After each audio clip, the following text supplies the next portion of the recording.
All right, everybody, welcome back to the channel. It is Matty here from Chill TCG, and today we're going to be taking a look at the top 16 deck lists from the last Chill Series number 49 tournament, which wrapped up this past Wednesday. About 320 some players. Lots of really cool deck lists that made top 16. It's always great to analyze the meta and take a look at what decks people are running to some of these bigger tournaments. But before we get into that, I want to let you guys know that Chill Series number 50 is coming up. This is, of course, actually the last tournament of our Season 5 finale coming up. It's going to be really great. This is your last chance to qualify for that $2,500 invitational tournament, so you definitely want to go check it out. Link to register for the last tournament of the season is going to be down in the description below. I highly suggest that you go check it out. If you didn't have a chance to play all season, this is the one to play. The winner will automatically qualify, so even if you just haven't played all season, you still have a chance to qualify for that invitational tournament, which will, of course, be a week from this tournament. That being said, let's get into all the deck lists and let's take a look at last week's event. Chill Series number 49 is what we're taking a look at today. Lots of insane deck lists. Suicune did very well today, but what we're going to do is we're going to start at number 16. We have Toddmaru? Toddmaru from Japan is his name. He was playing Dragapult Inteleon. So let's take a look at his list. And let's see exactly what this man is rocking here. Okay, so this is actually pretty cool. I really like this guy's list. Very, very interesting. A couple things that really point out to me. Now, the double Raihan, right? The two Raihan is something that a lot of people are running in Dragapult.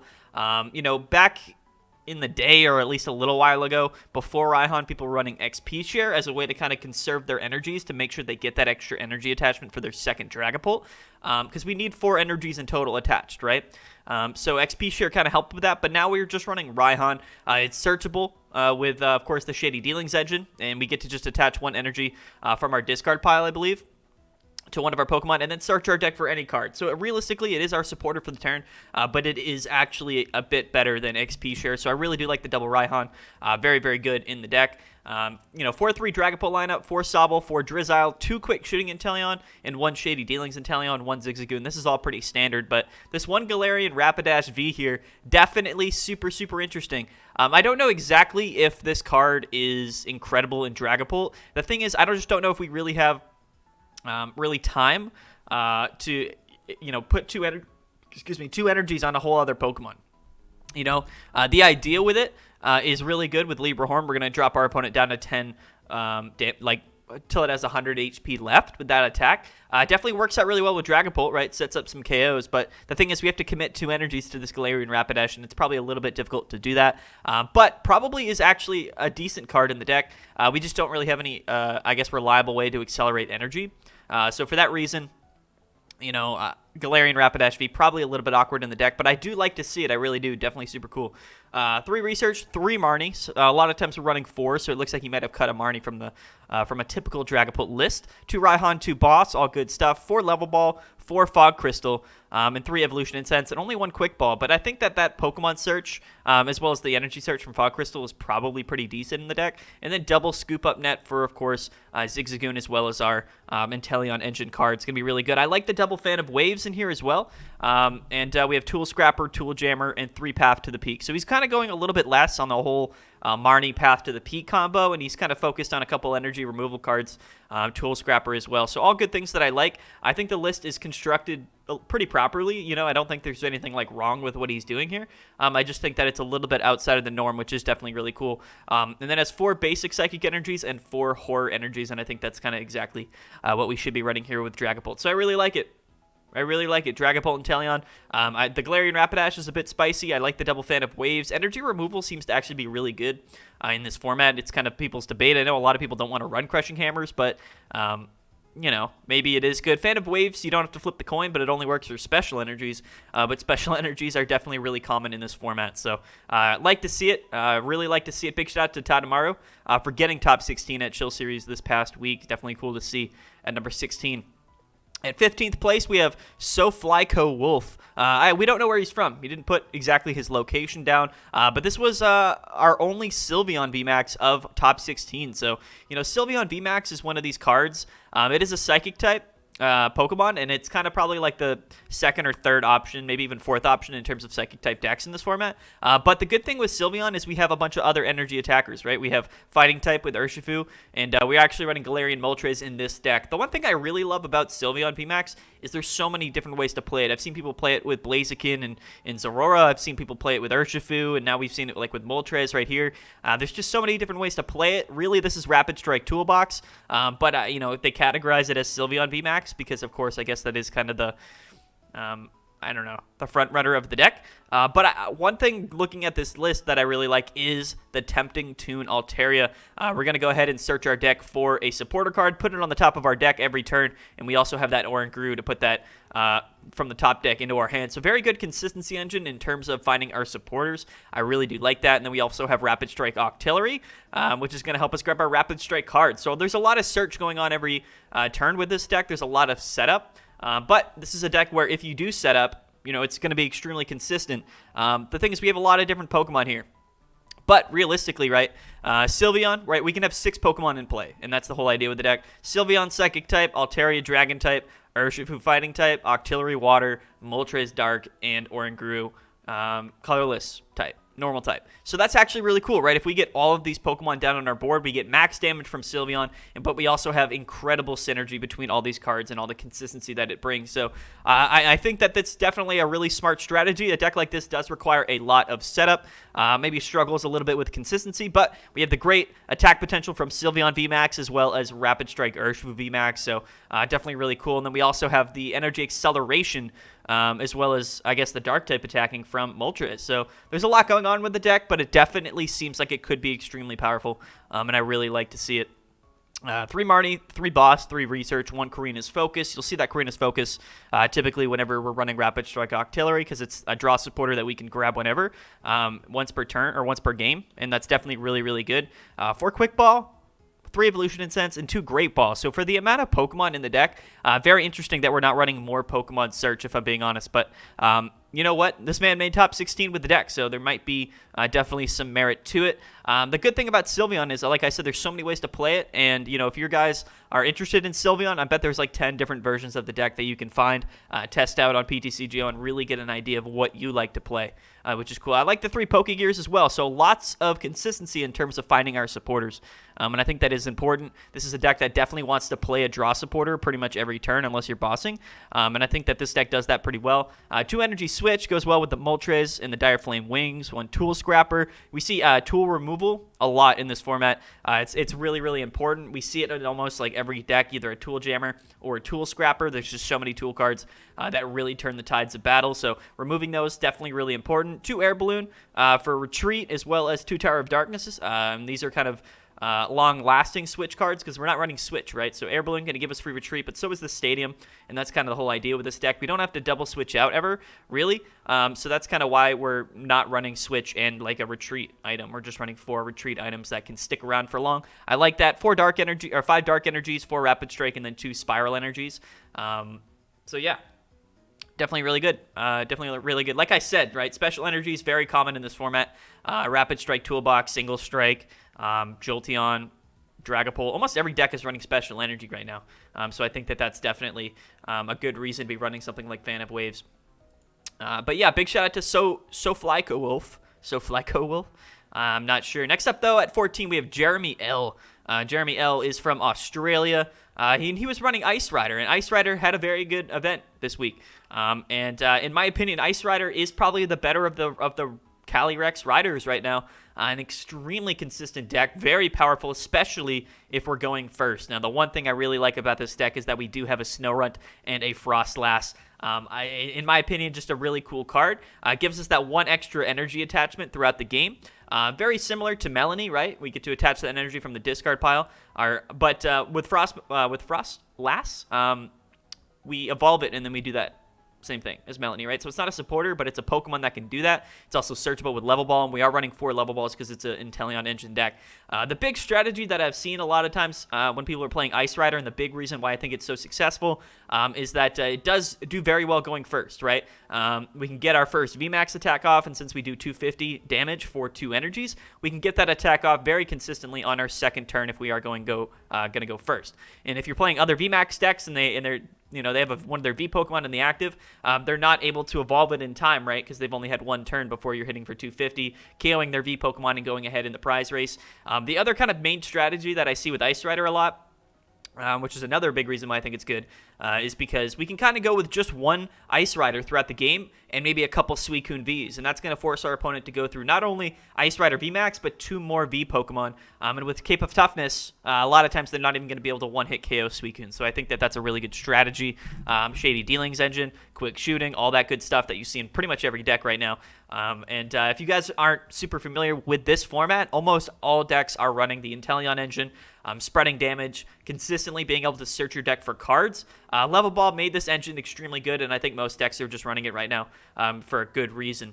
We also have a Raihan on top of Melanie, kind of does the same thing, except with Raihan, we get to search our deck for a card. Melanie, we draw 3. I think Melanie's probably the more consistent option here. One of our Pokemon, because with Raihan, you have to have a Pokemon get knocked out the previous turn to use it. So that's kind of the reason why Raihan is a little bit less consistent than Melanie. But being able to search our deck for one card can be the difference. So I think running 1 Raihan makes a lot of sense. 3 Marnie, 1 Research. So not a lot of draw support in here, but again, we are running Shady Dealings to search our deck for cards. Only 7 Water Energies, but running 3 Capacious Buckets. Most Ice Rider lists are running like 2. So 3 is pretty cool. I like to see that. Escape Rope, Scoop Up Net, Tool Jammer, Tool Scrapper, and like I said, it's in every deck. Cape of Toughness, Air Balloon, and then only 2 Path to the Peaks. Path to the Peak is definitely a little bit less relevant at this point with every deck just running the Inteleon engine. Path to the Peak doesn't do a whole lot. It is really good against Shadow Rider, which has fallen off a little bit, but it doesn't really do much against the Mirror Match, against, I guess, Dragapult, things like that. Jolteon, right? So there's a lot of decks where Path to the Peak doesn't really do much, so it kind of makes sense to run less Path to the Peaks in your deck. A lot of one-ofs, right, in the deck, and I think that's mainly because, we have the Shady Dealings engine, so we can search out those cards without really having to draw into them. Ice Rider, very, very good. Spoiler, it did win the tournament. But we'll take a look at that list later. I like the one Crobat too. I know we're running 2 Path to the Peaks, but Crobat late game, mid game is just extremely good to get that, those few card draws to find that one card you need. Can really make the difference. And I think a lot of decks can benefit from just running 1 Crobat. It does suck if you start it, but so many Pokemon in the deck, it's very unlikely that you actually have to start with Crobat. So, keep that in mind. All right. Big shout out to Jeremy L. I think that was like the only other Ice Rider in top 16, actually, which is a little bit crazy. Next up, we have Mathlou. I can never say his name, but he always tops at Chill Series. He's a great player. He's from Taiwan. He got 13th, and he is playing, of course, Zacian and Zamazenta. This is the deck that won Chill Series a few weeks ago, and I recently just went undefeated at my local tournament with pretty much this exact same deck. So very, very good. I really, really love this deck. In my opinion, it's the best budget deck in the format. However, we did see another budget deck make it all the way to finals, so maybe it is a little bit contested these days. For Zacian, 2 Oranguru, 2 Zamazenta with the Crobat. Again, 1 Crobat in the deck. You're probably not going to start with it. If you do, it kind of sucks, but if you have it late game, definitely really good to draw those extra cards. Super, super clutch. 2 Zamazenta can auto-win a lot of matchups. Of course, we have a great Ice Rider matchup. We have a pretty good matchup against things like Dragapult, Jolteon for sure. We have a great matchup against. Dragapult might be a little bit tough because they run 4 Path to the Peak a lot of times. But for Zacian, one of the best attackers in the game, running 3 Cape of Toughnesses, going to give these guys insane amounts of HP on top of Crystal Cave, which we're able to go ahead and just draw cards, or not draw cards, heal our Pokemon every turn. Super, super good. Extremely, extremely good. And the synergy between Oranguru, Zacian's Intrepid Sword, and Rotom Phone gives this deck a lot of consistency. I know some people play Inteleon with Zacian, but overall, I think the Oranguru Rotom Phone is a little bit more of a fast-paced option, and overall, I think relies more on Intrepid Sword, but I think that that's fine, and I think that the deck has incredible amounts of synergy on top of 4 Metal Saucers, 12 basic energies. I mean, this deck is all about consistency. Double Tool Scrapper, I think the main reason for that is because a lot of times in the Mirror Match or against Suicune, Cape of Toughness is going to kind of ruin your plans of getting those one-hit KOs on those 2 prize Pokemon. So Tool Scrapper, 2 of them, very important, especially in the Mirror Match. 4 Boss, 4 Research, 3 Marnie, 1 Raihan. Very consistent in terms of draw supporters. You'll see that most cards in the deck are running a 4 of copy, and that's, I guess, kind of the standard when it comes to having a consistent deck. But that's not always the case, but overall, I think that the draw engine for the deck is very good. Being a metal type deck is really good. Utilizing Zamazenta is super good. I think that just having 2-prize Pokemon with Cape of Toughness, they do insane damage. Plenty of switching outs as well. 4-switch to Air Balloon to get those double switch pivots. I think the whole idea with this deck is that we're going to attach Cape of Toughnesses to our Zacians, Zamazentas, and then we're going to Air Balloon our Orangurus, and that's going to help us switch out, retreat back in for consistent attacks with Zacian V. The deck is insane. It really is. It's honestly my favorite deck of the format right now, and it's also super affordable, extremely affordable, actually. And for that reason, I think a lot of people should try this deck out. We're going to move on. Shout out to Math, though. Everyone loves Math. You know what I'm saying? Okay, at number 12, we have Marcel from the U.S., finally. Someone from the U.S. Super good. And he was also playing Dragon Ball. Okay, so we already took a look at one before, so we're not going to spend too much time on it. All right, so the big difference between this dude's list, Marcel's list, is that he's running the different Sobble. So I've seen a lot of people do that these days. This Sobble doesn't have the that great attack that the Rapid Strike one does to populate your bench with more Sobbles. But, realistically, having that 1 extra HP sometimes is the difference, right? With a lot of decks like Dragapult and decks that like to spread damage, I think that the 70 HP Sobble might actually be the best one to be playing right now in this format. 4 Drizzile, and then again, 2 Quick Shooting, 1 Shady Dealings. Zigzagoon, we do not see the Galarian Rapidash in the deck, and I think that's probably makes sense. To be honest, most decks aren't. The big thing that jumps out to me here, really the only thing that jumps out to me here is the 4 Crushing Hammer. And I think that 4 Crushing Hammer is very interesting in this format. It is searchable with Shady Dealings. I wouldn't suggest searching for Crushing Hammer a lot of times, but I guess you can if you want to. And I think that Crushing Hammer probably helps a lot in the mirror match, and Dragapult might be the most played deck in this format. So interesting, kind of just to keep that in mind. Crushing Hammer could be meta at some point. It's kind of on the balance here. It's here and there. We haven't seen many decks win with Crushing Hammers, but it's only a matter of time, really. But everything else in the deck, pretty normal, pretty standard, like we just took a look at. There's that Tool Scrapper in every deck. And then only 2 Path to the Peaks, like we saw with previous decks, and I think that makes a lot of sense, right? I mean, Path to the Peak is a little bit less effective now with most people playing decks that aren't affected by Path to the Peak. So instead of running 4 Path, we're playing some Crushing Hammers, and we cut a few other cards from the deck. But yeah, Dragapult, man. Dragapult, definitely super, super good. Big shout out to Marcel, man. Congrats. Dude got 12th out of 322 people with Dragapult with Crushing Hammer, so probably not that bad of a deck. All right, next up we have Michael H. and Julio S.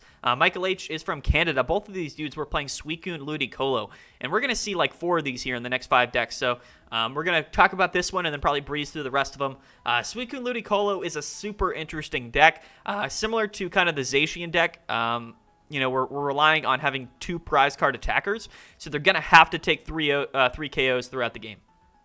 A lot of decks, like VMAX decks that we go up against, we can 2-hit KO VMAX, right? And that kind of puts us in line. We're kind of at the same point. But then we also have the Enthusiastic Dance from the Ludicolo, right? And that's going to help us 1-hit KO a 3-prize Pokemon to win that prize race. Kind of what the deck is all about, really. And then we are, of course, running the Inteleon engine for consistency, but as well as spreading that extra damage. Suicune, it's right up there with Zacian. Very, very comparable card. Or comparable, whatever you want to say. Yeah, with Fleet-Footed, like Zacian, it's a very great draw ability that you can use every turn per Suicune if it's in the active, so very good pivot there. But it also has a great attack. Blizzard Rondo, for only 2 energies, can do up to 220 damage, depending on how many Pokemon are both on your bench and your opponent's bench. So Suicune, very similar to Zacian, very, very good 2-prize attacker, has very good synergy in this deck, things like Ludicolo. I think that, people were playing Zacian with Ludicolo, but overall I think Suicune has a little bit of a better matchup with the deck. We're also running Melanie, so we can set up Suicunes in 1 turn very consistently. It's searchable with Shady Dealings. The deck just has a lot of merit, and like I said, it's all about winning the prize race. For a while, I think a lot of people thought it struggled with consistency, but I think the deck is actually a lot more consistent than people give it credit for. With Level Ball now easily searchable with the Lotad Lombre. And then 4 Evolution Incense to, of course, find all of our Evolution Pokemon, which can't be so good in this game. And I like the double rare candy, right? So if we draw into Ludicolo, or if we use the Shady Dealings in Inteleon, we can search our deck for 2 trainer cards, and that can be rare candy, Evolution Incense, and that could be all we need right there, right, to do the 320 damage. So I think that the deck has a lot of synergy. I think it does, and it's actually a lot more consistent than people think, especially with the 4 capture energies, which I like with all the Pokemon search. 2 Capacious Buckets. 1 Escape Rope, 2 Cape of Toughness. We don't actually see Tool Scrapper in the deck, but I don't think Tool Scrapper actually matters. It could matter if a lot of these VMAX decks started running Big Charm, but I just don't really find that to be something that will happen in the near future. But yeah, Suicune Ludicolo, definitely really cool. Probably one of the more difficult decks to play in the format. You have to sequence a little bit better. But like I said, it's all about winning the prize race, and I think it does that very, very, very well, which is why it's been so consistently placing well at all of these tournaments. Not just Chill Series, too. Just really every tournament. All right. Let's look at Julio's Ludicolo list. Suicune Ludicolo list. This dude got, I don't know, but it's Julio S. Very similar deck. Trying to point out the differences. It might actually just be the exact same list. Now that I took a look at it, I think his supporter lineup might be mixed around a little bit. I don't know if the last deck was running air balloons, so maybe that's the difference. Maybe it was, to be honest. But they look extremely similar. I'm not going to spend too much time talking about this list, but I want to give a big shout out to everybody who played Suicune Ludicolo because, you know, realistically, they've done so well with the deck, and it's a very... I wouldn't say it's like super difficult to play it, but it's just like harder than a lot of other decks, and you definitely have to know what you're doing and you know, plan out your strategy pretty effectively. And I also think that this is a deck that benefits from going first, and I think most good decks, or the best decks in the format right now, do really benefit from going first. So big shout out to Julio for running the Suicune Ludicolo, man. The deck is insane. It really is. Julio got 10th, by the way. Taking a break, though, from the Suicune Ludicolos, we have Marcus Yitan. This guy got 9th. He's from Singapore, actually. And here comes our first single strike Urshifu of the tournament.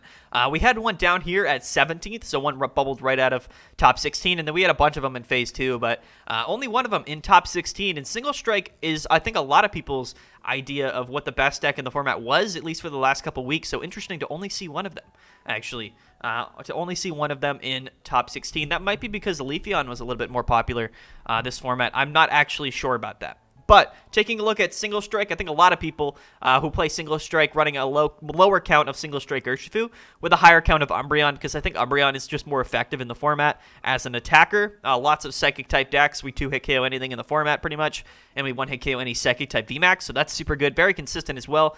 Great ability. Boss's Orders consistency. I like the Pierres in the deck as well. That's kind of cool.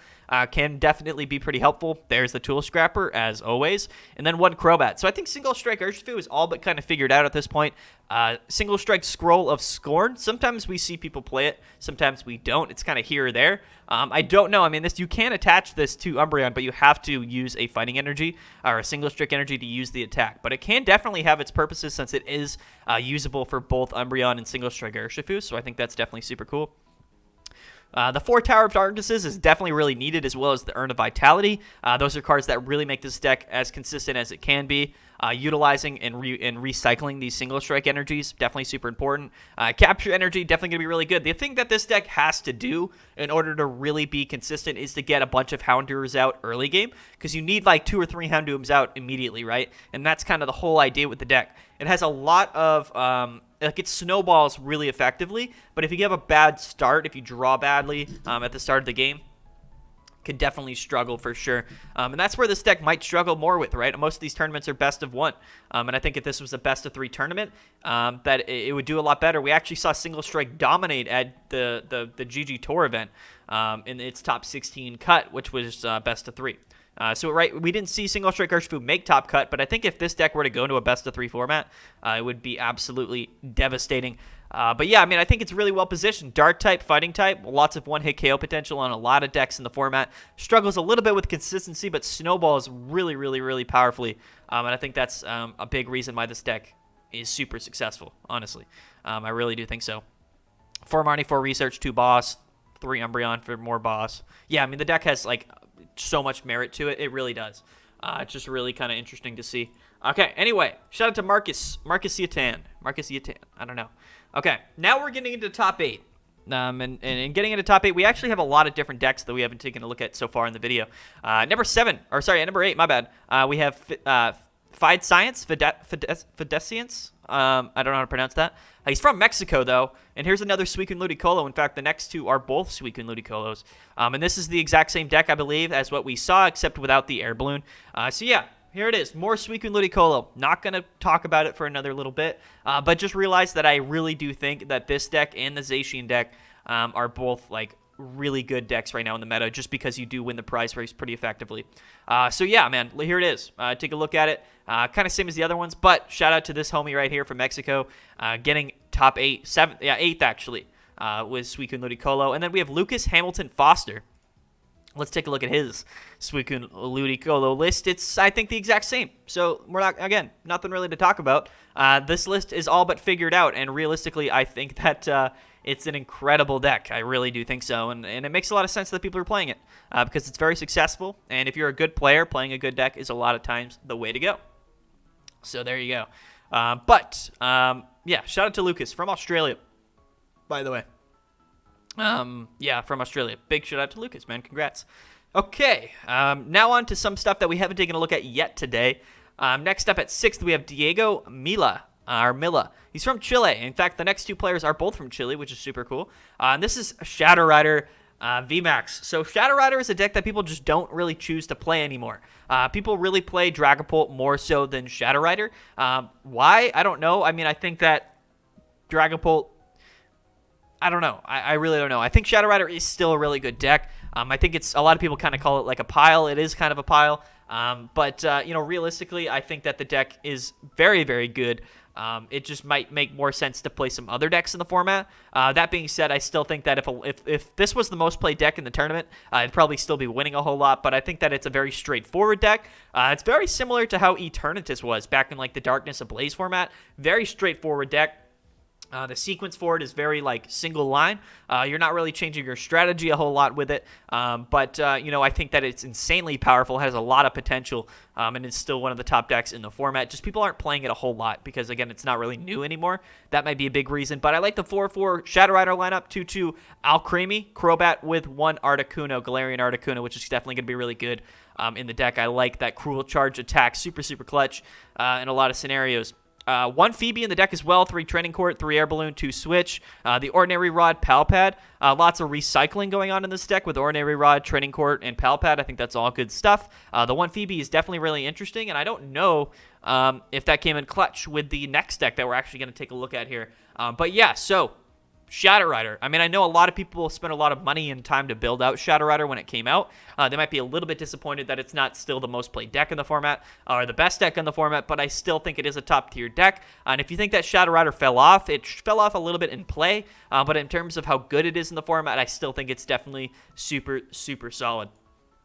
So yeah, big shout out to Diego.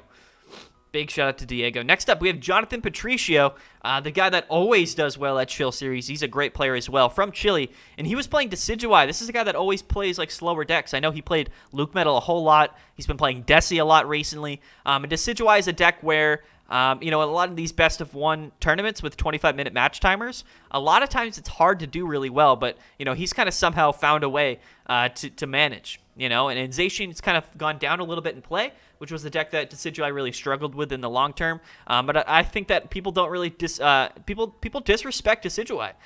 You know, it's one of those decks that can just win. It can beat you. It's an auto win type deck, and if people aren't prepared for it, then they're gonna lose. You know, there's a lot of sequencing involved with Decidueye. You want to be as you know, consistent as possible early game. Get everything out as early as you possibly can. But I think that the 2 big Parasol in the deck, definitely super needed. I think the Raihan is super clutch. That's kind of like a one-of card that you see in every Inteleon deck. And even Decidueye is running the Inteleon engine. I think it's just that good, to be honest with you. I like the Sky Circus Rowlet with Birdkeeper combo. Definitely super sick. Yeah, man. I mean, it's Decidueye. You know, I don't really have much else to say about it. We all kind of know what Decidueye looking like. We haven't seen it for a little while, so you might be curious. But yeah, this is kind of what Decidueye is looking like these days. If I were to play Decidueye, I would play this exact same 60. I don't think I would really change it too much, to be honest with you. Incredibly good. It is really good. It's a deck that people just choose not really to play a whole lot in a lot of these best-of-1 tournaments. When you see some of these regional-style best-of-3 weekend-long tournaments, you see Decidueye a little bit more. It's a little bit more relevant in that format, but in best-of-1, probably not the most popular deck to be playing. But like we're seeing here from a great player like Jonathan Patricio, it has the opportunity to make 5th out of 320 players, right? So keep that in mind. Next up, we have Magnitu. This is actually Mike Fouché from the U.S., And if you guys don't know who Mike Fouché is, he's literally one of the best players in the entire world. When he doesn't play online a whole lot, right? I think he's a teacher. He's got his own job. You know, he's probably busy with his life and his family. But when he does decide to play, this dude just absolutely pops off. Literally, though, in my opinion, honestly might be one of the best online players or players in this entire online era. He's super, super talented, always does consistently well. And he was playing Dragapult Inteleon. So this is our best placing Dragapult Inteleon. Very, very similar, like I said, to other lists here. But this is kind of like the very base standard Dragapult, right? Before, we saw less Path to the Peak for the last two Dragapults, right? We saw Hammers, we saw Fan of Waves. Mike Fouché, he's not really going with any of that. He's not going any energy removal. He's going straight consistency. He's got the 4 Marnie. He's got the 4 Path to the Peaks. He's got the 8 energies, 2 Raihan. Everything in here is super, super standard. So, you know, if you're looking to play Dragapult right now, I would not play anything other than this exact 60. This 60 card list is like the very, very core of what a Dragapult list is these days. So in my opinion, if you're going to play Dragapult, play this list right here. It is one of the best decks in the format. Super consistent, really. It's a deck that probably does struggle with Crushing Hammer, but, you know, realistically, not many people are playing Crushing Hammer, I don't think. So it's probably not that big of a deal. But the deck is very consistent, very, very powerful. Spread decks are kind of the best decks in the format right now, overall, in terms of archetypes. So Dragapult, definitely super, super solid. Very solid. Incredible, in fact. Has a really good matchup spread throughout the whole format, if I'm being honest with you. So yeah, big shout out to Mike Fouché. Play this Dragapult list. Not to knock on the other lists, but this one is all about consistency and kind of the bread and butter Path to the Peak Marnie combo. Really, really like it. I really do. Big shout out to Mike Fouché, man. Congrats. Thank you for playing as well. You know, I had a chance. He was on our podcast one time. In fact, back when we were doing the Yellhorn podcast, he was our last guest before we stopped doing the podcast. So I had a chance to talk to him one time, get to know him a little bit. He's a great guy as well, and an even better player. Speaking of great players, though, I mean, this top 8 was absolutely stacked. Moving on to number 3, we have our boy himself, Vinnie Fernandez, one of the champions of Chill Series Invitational a few seasons back. Consistently does well in almost every online event. This dude is an absolute menace. Absolute menace. The best part was he was playing Leafeon, and I actually had a chance to talk to him a little bit, right, when I saw that he had done well with Leafeon, because I really did like his list. I liked the Lucky March Chatot, which I thought was really good. The one Phoebe probably came in clutch here and there, and the one Pokemon Center Lady as well. So Leafeon is a card in a deck, really, that is all about consistent setup. But is very kind of reliant on matchups in terms of its damage output. I guess, honestly, perhaps maybe the best part of Leafeon is that it's a grass-type deck. And we do not see fire-type decks at all in this format. So nothing's really hitting you for weakness. You don't have to worry about that. But we actually hit a lot of other decks for weakness. Umbreon VMAX, weak to grass. Moltres VMAX, weak to grass. So there's a lot of really good cards that are weak to Leafeon. And I think that Vinnie is, of course, a really great player, but made a good choice playing Leafeon in this tournament. The Greeting Cells ability on Leafeon V allows us to get that energy to end our turn and attach it directly to Leafeon. So it's pretty much a guaranteed 1 energy after your first turn with Leafeon, and if we get one manually attached that turn, that's pretty much a very consistent 2 energies. And Leafeon VMAX really only needs 2 to attack with Grass Knot, right? Again, running the Inteleon engine, super, super good. We're going to be able to search our deck for those Galar Mayans. We have Tool Jammer to shut off Air Balloon, which would reduce our opponent's retreat cost, but not with Tool Jammer attached, right? So Leafeon is all about consistently doing really big damage and just consistently getting 2-hit KOs. I think that's a really big facet of the deck. And that Pokemon Center Lady, I don't know if Vinny can let us know if that came in clutch or not, but I think it's super cool. That Chatot, when you play this Pokemon from your hand onto your bench during your turn, you may, flip a coin. If heads, put a supporter card from your discard pile into your hand. So I think that's actually super clutch. Helps us reuse things like Phoebe or Raihan. We can also scoop up that Chatot and replay it down. Goes very well with the scoop up net as well as the Zigzagoon. So I think that's a really cool little strategy that he threw into the deck. Super, super creative. 4 capture energy as well makes this deck that much more consistent to get our Pokemon set up. He's running the 70 HP Sobbles as well. So Vinnie Fernandez very ahead of the curve building a deck like this. I think that Leafeon is a little bit disrespected, to be honest. It might not be like a top 2, 3, 4 deck in the format, but definitely a really high tier deck, super consistent, very, very good. And I'm always happy to see Leafeon do well at some of these bigger events. Now, I mean, I'm not going to say that Leafeon got carried by Vinnie. I don't know. If we take a look, there might not be too many Leafeons high up on the bracket. Let me scroll down. Okay, so we have one here at 35th. So, I mean, not much more to that point. I mean, but Vinnie got third out of 322 with Leafeon. So, yeah, he's a fantastic player, but I think his list was also extremely, extremely good. And then yet again, talking about great players, we have our boy Joshua Sutherland. I think a multi-time Chill Series champion, getting second. And he got second with Sableye and Inteleon. So we were talking about Zacian earlier in Suicune Ludicolo, kind of more budget-type decks. Talk about budget here. Talk about kind of winning prize races. I mean, Sableye V is a deck. This is a lot of people consider to be like a rogue deck, but getting finals at Chill Series, no easy feat. Joshua Sutherland is a fantastic player, but I think his list was very awesome indeed. I think that the whole strategy with the deck is we set up with Galarian Weezing to start. We have the neutralizing gas. We can spread some damage around with a severe poison, kind of really disrupt early game while we set up our Inteleons, attach our energies to our Sableyes, and then we start one-hit KOing some VMAX Pokemon and taking prize cards like crazy. And I think that this is what this deck is really all about. I like XP Share, Training Court. The Moltres is in here for some extra consistency. 3 Scoop Up Nets with Zigzagoon, the Inteleon engine. I like the double Raihan as well. Energy Search. It's a deck that really makes a lot of sense. I don't think I've done a video on Sableye Inteleon, if I'm being honest, but I really do think that it's still a really good deck. This was a very interesting tournament. Looking at all the decks that we saw here in top 16, top 8, and even top 4. A lot of surprises, honestly. In terms of the decks, but it kind of makes sense when you look at the players that made top 16, right? All really, really solid players. And we see them all the time. You know what I mean? It's kind of the same people every week, which is really funny because they're that good. But yeah, Sableye. Very, very crazy, right? If you guys don't know his attack, which is like Mean Claws or whatever it's called, I forget. It does 10 damage, but it does 60 more for each damage counter on your opponent's Pokemon. So with quick shooting and Inteleon, we can place those damage counters around with Zigzagoon Scoop Up Net, with Severe Poison Weezing.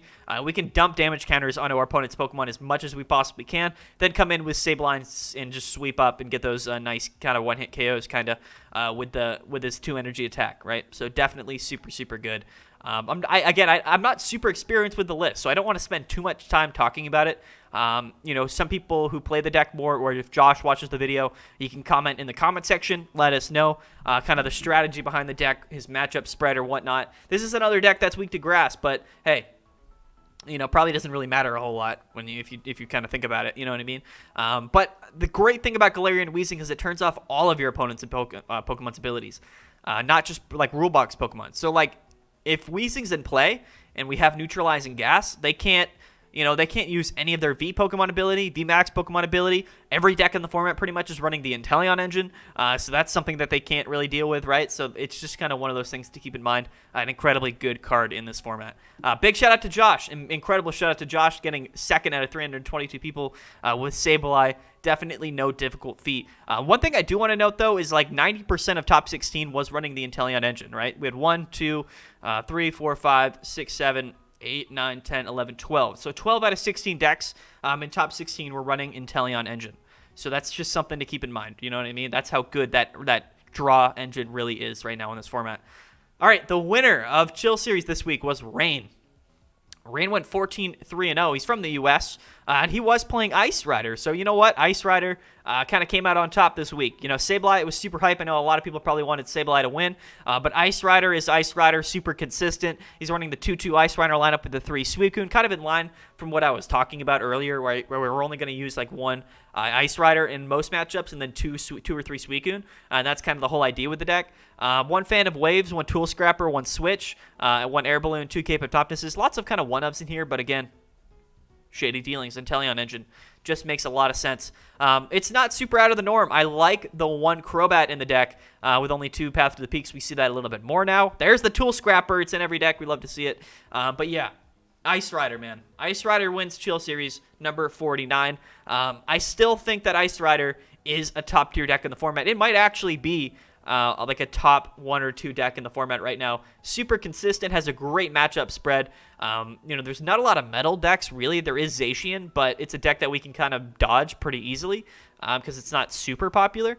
And I think that most decks in the format right now like to go first, and Ice Rider benefits, I think, going first maybe more than any other deck in this entire format. Super, super crazy deck. Very fast-paced, super consistent as well. It's got everything you could want. Definitely, in my opinion, the best of the Riders right now, the Calyrex Riders.